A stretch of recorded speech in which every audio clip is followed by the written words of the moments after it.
جی اگلا سوال ہے سیف اللہ پاک پتن سے کہ اگر کوئی حافظ نماز پڑھا رہا ہو لیکن اس کی داڑھی کٹی ہوئی ہو اور اس کے پیچھے غیر حافظ ہو لیکن شرعی داڑھی ہو تو کیا حکم ہے، کس کے پیچھے نماز ہو سکتی ہے؟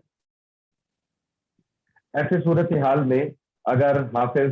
اس مسجد کا امام ہے، مقرر ہے، تو اگر وہ داڑھی کٹاتا ہے تو داڑھی کٹانا جو ہے یہ گناہ کبیرہ ہے۔ ایک مشت داڑھی رکھنا یہ سنت مؤکدہ قریب الواجب ہے۔ اس کو اگر وہ ادا نہیں کرتا اور اس کو کاٹتا ہے اور کاٹنے کا ارتکاب کرتا ہے، ایسی صورت میں وہ گناہ کبیرہ کا ارتکاب کرنے والا فاسق ہے۔ ایسے آدمی کے پیچھے نماز پڑھنا مکروہ ہوگی۔ تو آپ کو چاہیے کہ اگر اس امام کو ہٹانے پر آپ قادر ہیں تو خود، اگر آپ باشرہ ہیں تو خود آپ نماز پڑھائیں، اور اگر آپ اس کو ہٹانے پر قادر بھی نہیں ہیں اور پاس کوئی اور ایسی مسجد بھی نہیں جہاں باشرہ آدمی امامت کرنے والا ہو، تو پھر مجبوری میں آپ کے لیے الگ پڑھنے سے بہتر ہے کہ ایسے حافظ کے پیچھے آپ پڑھ لیں۔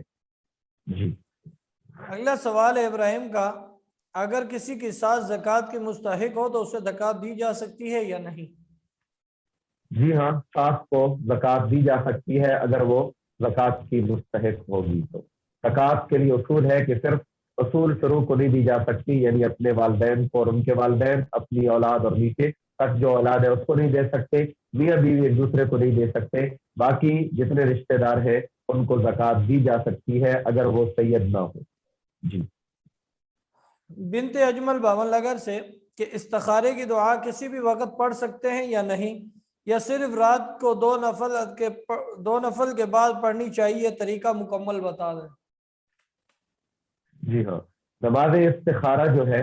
اس کے لیے کوئی وقت شریعت نے خاص نہیں کیا کہ دن میں پڑھیں یا رات میں پڑھیں، یہ نفل نماز ہے، کسی بھی وقت پڑھی جا سکتی ہے، شرط یہ کہ وہ مکروہ وقت نہ ہو۔ تو آپ دن میں بھی پڑھ سکتے ہیں، رات میں بھی پڑھ سکتے ہیں۔ رات میں عام طور پر یکسوئی ہوتی ہے، تنہائی ہوتی ہے، تو اس میں پڑھنا زیادہ بہتر سمجھا جاتا ہے کہ اس کے ذریعے سے آپ کا خیال ایک جگہ پر جمع رہتا ہے۔ لیکن اگر آپ دن کو بھی چاہیں تو پڑھ سکتے ہیں اور رات کو بھی چاہیں تو پڑھ سکتے ہیں۔ اس کا مصنون طریقہ یہی ہے کہ آپ جس کام کے کرنے کے لیے استخارہ کر رہے ہیں، اللہ سے خیر کو طلب کر رہے ہیں کہ یا اللہ جو میں کام کرنا چاہتا ہوں جس میں خیر ہے وہ میرے لیے مقدر فرما دے، تو آپ اس کی نیت کریں، 2 رکعت نماز استخارہ پڑھیں، اور پڑھنے کے بعد جو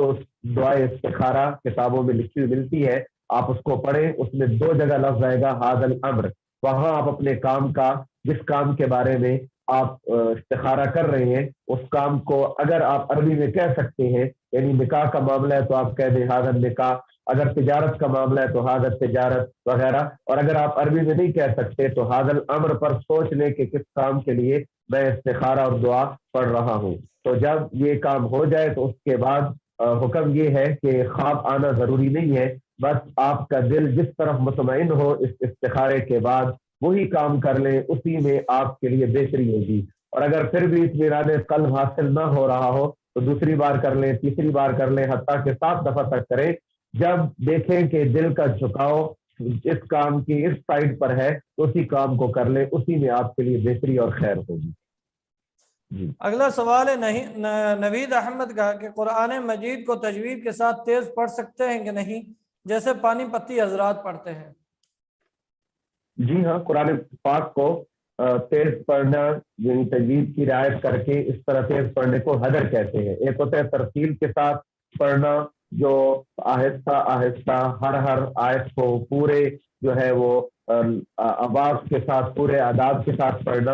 اور ایک ہوتا ہے تھوڑا تیز پڑھنا، اس کو حدر کہا جاتا ہے۔ تو اگر تجوید کی رعایت ہو، الفاظ صحیح طریقے سے ادا ہو تو اس طریقے سے تیز پڑھنے کی اجازت ہے حدر میں۔ اور جو پانی پتی حضرات پڑھتے ہیں تو وہ بھی اتنا جو ہے وہ تیز نہیں پڑھتے، ان کی ترتیب پڑھنے کی بالکل ٹھیک ہے، اس طرح پڑھا جا سکتا ہے۔ اگلا سوال ہے وقاص بیرا غازی خان سے، ایک خاتون کے پاس کوئی سونا اور چاندی جمع ہے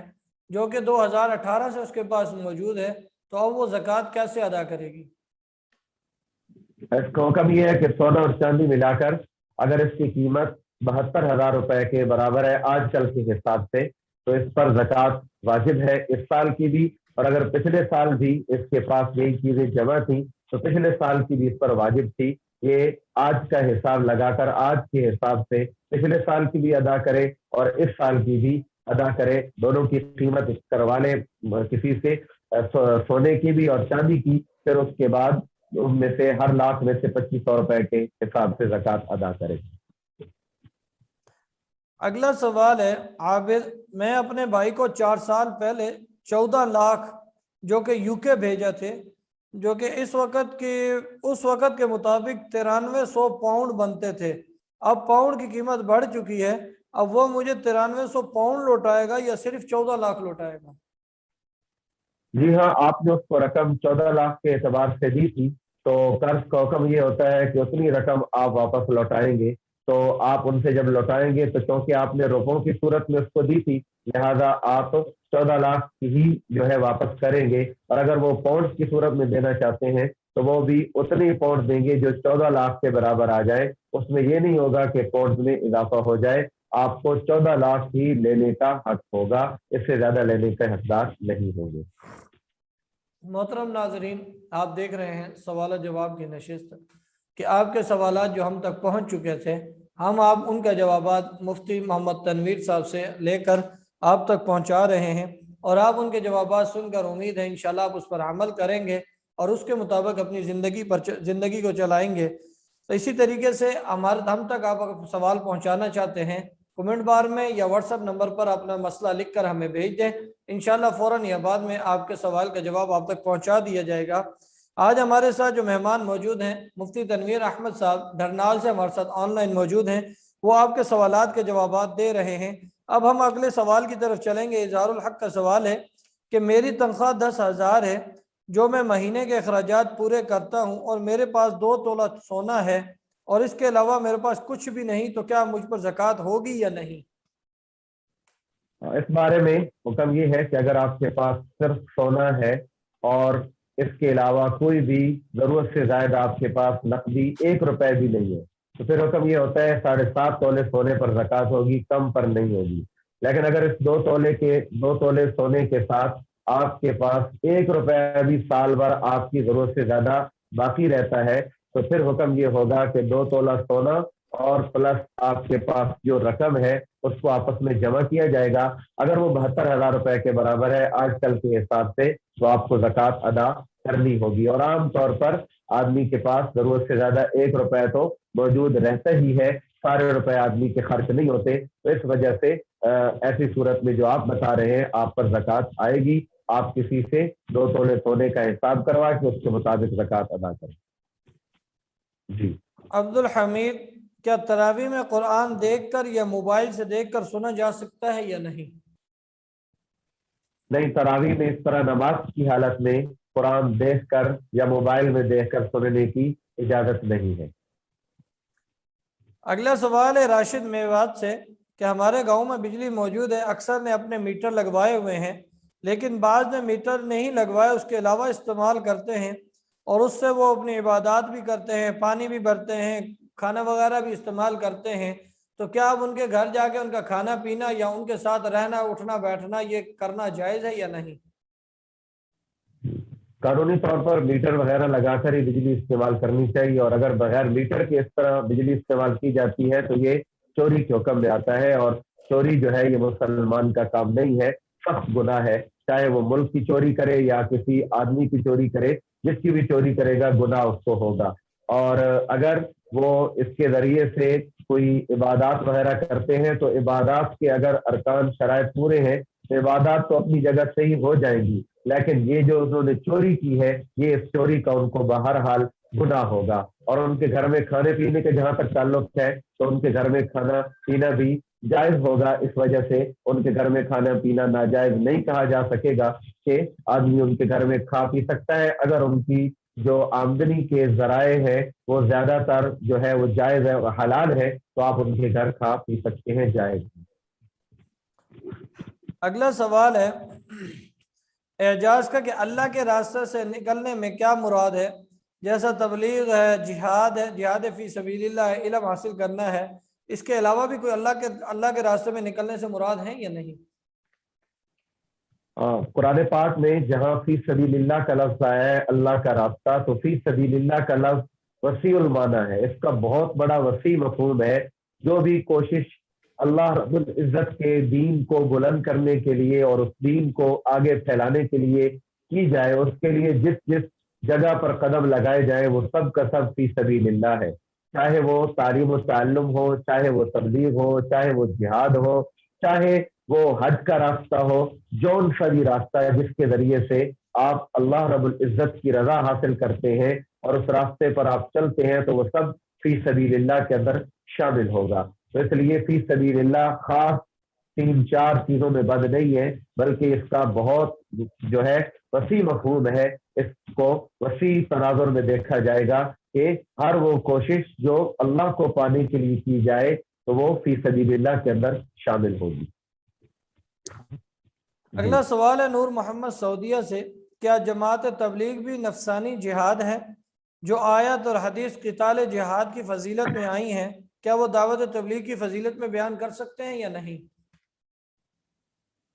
ہاں جی، جہاد کے حوالے سے جہاں تک تعلق ہے تو جہاد کا ایک معروف معنی جو ہے وہ قتال کے معنی میں آتا ہے، لیکن جہاد کا صرف قتال والا معنی نہیں ہے۔ اگر قرآن اور احادیث اٹھا کر دیکھا جائے تو جہاد کا لفظ بھی وسیع معنوں میں استعمال ہوتا ہے۔ ہر وہ کوشش جو اللہ رب العزت کے دین کی بلندی کے لیے کی جائے، یعنی جہاد جو بذریعہ قتال کیا جاتا ہے اس کا مقصد بھی کیا ہوتا ہے؟ الہی کلمت اللہ، کہ اللہ کے کلمے کو بلند کرنا۔ تو ہر وہ کوشش، کیونکہ جہاد جہد کا مشتق ہے اور جہد کا معنی کیا ہوتا ہے؟ کوشش کرنا۔ تو اللہ کے راستے میں جون سی بھی کوشش کی جائے گی اس پر لفظی طور پر جہاد کا اطلاق ہوگا، جیسے اللہ قرآن پاک میں فرماتے ہیں والذین جاہدوا فینا لنہدینہم سبلنا، جو ہمارے راستے میں کوشش کریں گے ہم ان کے لیے ہدایت کی راہوں کو کھول دیں گے۔ تو جون سی بھی کوشش کی جائے تو وہ جہاد کے زمرے میں لفظی طور پر شامل ہوگی۔ اسی طرح اگر تبلیغ کے اندر نکل کر، دعوت کے اندر نکل کر انسان اپنی جان لگاتا ہے، اپنا مال لگاتا ہے، تو وہ بھی نفسانی جہاد ہوگا، اور اسی طریقے سے مالی جہاد بھی ہوگا۔ البتہ جو خاص آیات ہیں جن کا خاص شان نزول ہے قتال کے بارے میں، جہاد کی آیات، تو وہ صرف قتال ہی پر ان کو منتبہ کیا جائے۔ دعوت و تبلیغ کے لیے اور کتنے فضائل والی آیات ہیں اور احادیث ہیں، ان کو اسی مواقع پر بیان کیا جائے تو یہ زیادہ افضل اور بہتر بات ہے۔ اگلا سوال ہے ابو معاذ دبئی سے کہ ہم میاں بیوی نے مل کر مشترکہ گارمنٹس کی دکان مارچ میں بنائی تھی اور ہم زکوٰۃ رمضان میں نکالتے ہیں، دکان کی زکوٰۃ کب اور کس طرح ادا کر سکتے ہیں؟ کیا ہم اسی دکان کے کپڑے کو زکوٰۃ کی مد میں دے سکتے ہیں یا نہیں؟ جی ہاں، پہلی بات تو آپ زکوٰۃ میں لازمی نہیں کہ رقم دیں۔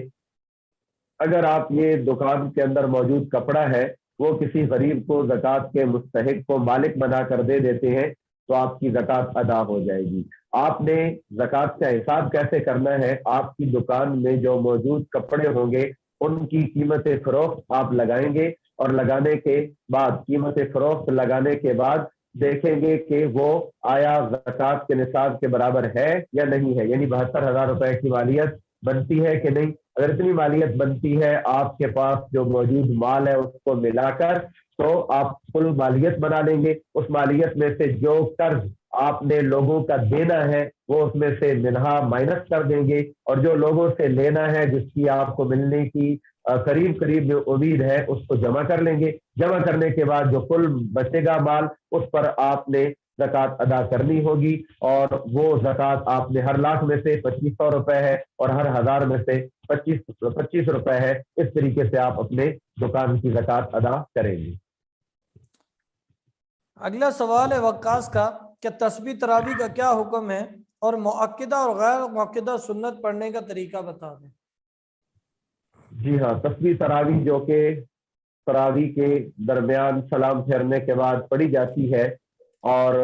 ہم اس کے مشہور الفاظ جو ہے پڑھتے رہتے ہیں، پمفلٹ پر لکھے ہوئے ہوتے ہیں سبحان ذی الملک والملکوت والے الفاظ۔ تو ان الفاظ کا حکم یہ ہے کہ یہ الفاظ حدیث سے، سنت سے اس طرح پورے کے پورے تسبیح تراویح بنا کر ثابت نہیں ہے۔ فقہا نے ان کو مختلف روایات سے عوام کی سہولت کے لیے جمع کر کے تسبیح تراویح کی صورت میں سامنے پیش کر دیا ہے۔ تو اگر کوئی ان کو پڑھنا چاہے بغیر لازم سمجھے، بغیر واجب سمجھے، تو پڑھ سکتا ہے، کوئی حرج کی بات نہیں ہے، لیکن ان کو لازم سمجھنا یا واجب سمجھنا یا تراویح کا ایک حصہ بنا کر جو ہے سمجھنا، یہ درست نہیں ہوگا۔ لازمی نہیں کہ انہی الفاظ کے ساتھ صاحب تسبیح اور دعا پڑھے، اس کے علاوہ بھی کوئی تسبیح کے الفاظ اور دعا کے الفاظ ہیں تو وہ بھی اس موقع پر پڑھے جا سکتے ہیں۔ دوسرا آپ کا سوال یہ ہے کہ سنت موقدہ اور غیر موقدہ کے پڑھنے میں کیا فرق ہے؟ تو اس کا حکم سمجھ لیجئے، سنت موقدہ تو فرضوں کی طرح ہی پڑھی جائے گی، البتہ تھوڑا سا فرق ہوگا کہ سنتوں میں آپ نے 4 رکعتیں جو پڑھنی ہے، چاروں کی چاروں میں آپ نے آخر میں سورت ملانی ہوگی۔ فرضوں میں یہ ہوتا ہے کہ صرف پہلی 2 رکعتوں میں سورت ساتھ ملانی ہوتی ہے، آخری 2 رکعتوں میں سورت نہیں ملانی ہوتی، لیکن سنتوں میں جو سنت مؤکدہ ہے آپ نے چاروں کی چاروں میں سورت ساتھ ملانی ہے۔ عبدہ و رسولہ پڑھ کے تیسری رکعت کے لیے کھڑا ہونا ہے اور تیسری رکعت کو بسم اللہ الحمدللہ سے شروع کرنا ہے۔ البتہ جو سنت غیر مؤکدہ ہے وہ نفل کے حکم میں ہوتی ہے، اور نفل جو ہے وہ 2 رکعت ہوتے ہیں، تو آپ نے اس کو ایک سلام کے ساتھ چونکہ ادا کرنا ہے، تو آپ اس کو اس طریقے سے ادا کریں گے کہ جب 2 رکعت غیر مؤکدہ کی آپ پڑھیں گے تو عبدہ و رسولوں پر آپ نے تیسری رکعت کے لیے کھڑا نہیں ہونا، بلکہ آپ یوم یقوم الحساب تک اس کو پورا کریں گے، اور تیسری رکعت کے لیے جب آپ کھڑے ہوں گے تو بسم اللہ الحمدللہ سے شروع نہیں کریں گے، بلکہ آپ سبحانک اللہم و بحمدک سے شروع کریں گے۔ تو بنیادی فرق یہی ہوا کہ جو سنت غیر مؤکدہ ہوگی آپ نے اس کا درمیانہ تحیات یوم یقوم الحساب تک پڑھنا ہے، اور تیسری رکعت آپ نے سبحانک اللہم سے شروع کرنی ہے۔ اس طرح سنت مؤکدہ اور غیر مؤکدہ کے پڑھنے کا طریقہ ہے۔ اگلا سوال اقبال راولپنڈی سے کہ میں نے کمیٹی ڈالی تھی اس نیت سے کہ جب نکلے گی تو بچیوں کی شادی کروں گا، اور اگر بچیوں کی شادی میں دیر ہوئی تو ان کے لیے پلاٹ خرید کر رکھ دوں گا۔ اب اس کمیٹی پر مجھے زکوٰۃ کیسے دینی پڑے گی، اور اگر بیٹیوں کے نام پر اگر میں نے پلاٹ لے کے رکھ دیا تو اس کے لیے بھی زکوٰۃ دینی پڑے گی یا نہیں؟ ہاں، اس صورت میں حکم یہ ہوگا کہ کمیٹی کے اوپر زکوٰۃ کا حکم یہ ہے کہ اگر کمیٹی ابھی آپ جمع کروا رہے ہیں تو جتنی قسطیں آپ نے جمع کروائی ہوں گی ان کی آپ نے زکوٰۃ دینی ہوگی، اور اگر آپ نے کمیٹی لے لی ہے تو پھر اس صورت میں آپ کے پاس جو کمیٹی آ چکی ہے اور اس میں سے آپ نے ابھی کچھ قسطیں دینی ہے، تو اس میں سے جو قسطیں آپ نے دینی ہوگی ان کو مائنس کر دیں گے، باقی جو رقم آپ کے پاس ہوگی، چاہے آپ نے اس کو بیٹیوں کی شادی کے لیے ابھی تک رکھا ہوا ہے اور ابھی اس کو صرف نہیں کیا، تو آپ اس کی زکوٰۃ ادا کریں گے۔ اور اگر آپ اس کے ذریعے سے پلاٹ خرید کر رکھ لیتے ہیں، اور پلاٹ کے خریدنے کا مقصد یہ ہوتا ہے کہ میں اس کو آگے بیچوں گا، تو پھر وہ بھی چونکہ تجارتی پلاٹ ہوگا، اس کی بھی پھر آپ نے زکوٰۃ ادا کرنی ہوگی۔ البتہ یہ ہوگا کہ اگر وہ آپ پلاٹ بچیوں کے نام کر دیتے ہیں اور بچیاں ابھی نابالغ ہیں تو پھر اس صورت میں اس کی زکوٰۃ نہیں ہوگی۔ اگلا سوال ہے عزیز الرحمان کا کہ مجھے گھر والوں نے شادی کے لیے ایک لڑکی دکھائی ہے جو مجھے پسند نہیں آئی۔ اب گھر والوں کو وہ لڑکی پسند ہے، گھر والے مجھے غصہ کرتے ہیں اور زور دیتے ہیں کہ میں اس سے شادی کروں، لیکن اب میں اس سے شادی کرنا نہیں چاہتا، تو اب میں کیا کروں؟ اس صورت میں پیارے نبی کریم صلی اللہ علیہ وسلم کا ارشاد مبارک ہے، ينكح المرأة لأربع،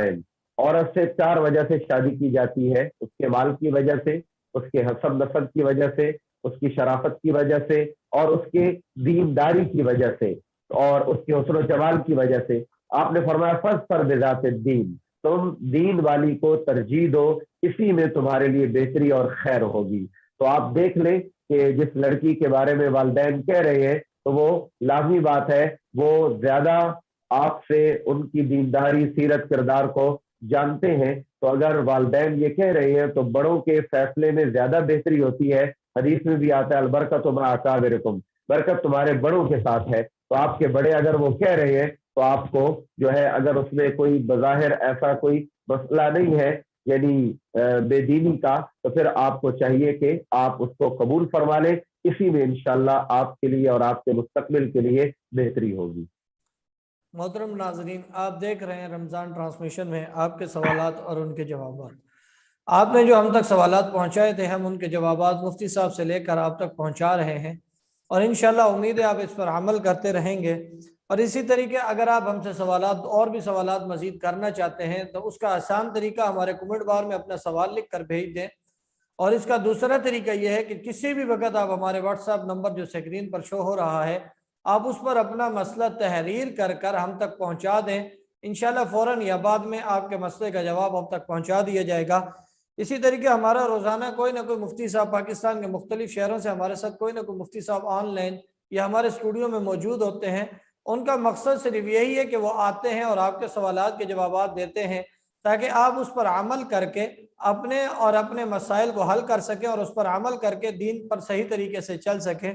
اب ہم چلتے ہیں اپنی اگلے سوال و جواب کی نشست کی طرف کہ محمد عمیر لاہور سے کہ روزے کی حالت میں کھٹی ڈکار آ جائے اور تھوڑی سی الٹی بھی آ جائے اور نہ چاہتے ہوئے وہ نگل جائے تو کیا روزہ ٹوٹ جائے گا یا نہیں؟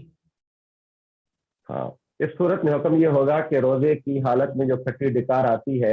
اگر اس کا پانی صرف حلق تک آیا ہے اور خود بخود واپس نیچے چلا گیا ہے، ایسی صورت میں روزہ نہیں ٹوٹے گا۔ اور اسی طرح اگر وہ پانی جو ہے کھٹی ڈکار والا آپ کے منہ تک آیا اور منہ تک آنے کے بعد خود بخود ہی واپس چلا گیا آپ کے اختیار کے بغیر، پھر بھی روزہ نہیں ٹوٹے گا۔ روزہ ٹوٹنے کی ایک ہی صورت ہوگی کہ وہ پانی آپ کے کھٹی ڈکار والا آیا، حلق سے اوپر آپ کے منہ تک آ گیا، اور منہ تک آنے کے بعد آپ نے اس کو باہر نہیں پھینکا، اپنے ارادے اور اختیار سے واپس نگل لیا، تو ایسی صورت میں چاہے وہ تھوڑی مقدار میں کیوں نہ ہو، ایسی صورت میں روزہ ٹوٹ جائے گا۔ اس روزے کی آپ کو قضا کرنی ہوگی۔ اور اگر وہ کھٹی ڈکار آئی اور الٹی ساری باہر نکل گئی، واپس آپ نے نہیں نکلی، تو ایسی صورت میں روزہ نہیں ٹوٹے گا، چاہے منہ بھر کر کے آ جائے اور باہر نکل جائے تو اس سے روزہ نہیں ٹوٹتا۔ اگلا جی سوال ہے کہ ایک آدمی نے اپنی بیوی کو طلاق دے دی ہے، اب اس کا ایک بچہ ہے کچھ عرصے کا، تقریباً 3 سال کا، تو اب اس کے لیے کیا حکم ہے کہ وہ ماں کے پاس رہے گا یا باپ کے پاس؟ اور اگر لڑکی شادی کر لیتی ہے دوسری جگہ پر تو پھر اس صورت میں بچہ کس کے پاس ہونا چاہیے؟ ایسی صورت میں جب میاں بیوی کے اندر طلاق یا خلا کا مسئلہ پیدا ہو جائے اور آپس میں جدائیگی ہو جائے، تو اگر بچہ اور بچی چھوٹی عمر کے ہیں تو پھر حکم یہ ہوگا کہ اس کی پرورش کا حق ماں کو ملے گا۔ اگر بچہ ہے تو 7 سال تک اور بچی ہے تو 9 سال تک ماں کی پرورش میں رہے گی۔ البتہ اگر وہ بچے کی ماں کسی ایسے رشتہ دار سے شادی کر لے جو اس کا محرم ہو، تو پھر تو ٹھیک ہے، اسی کے پاس جو ہے وہ رہے گا، پرورش کا حق اسی عورت کے پاس۔ لیکن اگر وہ عورت کسی ایسے مرد سے شادی کر لے جو اس بچے کا محرم رشتہ دار نہ ہو، تو پھر اس کا پرورش کا حق ساقط ہو جائے گا، پھر باپ اس کو لینے کا حقدار ہوگا، وہ اس کی پرورش کر سکتا ہے۔ جی اگلا سوال ہے کہ میری والدہ بہت بوڑھی ہیں اور وہ